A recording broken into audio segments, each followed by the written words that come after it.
If you are wondering if Motorola Edge 70 Pro has 3.5mm headphone jack, then the answer is unfortunately no.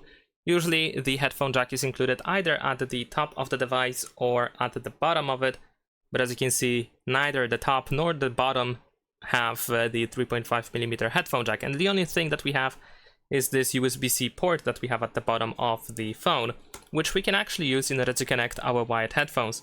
So if you happen to have wired headphones with a USB-C cable, then you can just simply connect it to the phone without any issues whatsoever. But if you happen to get a cable that looks like this, then you need to use an adapter that looks, for example, like that. So in here we have the adapter that converts 3.5mm headphone jack input into USB-C. So we can connect our wired headphones to this adapter, and then we connect to the phone just like that. And that is pretty much it. Leave a like and subscribe.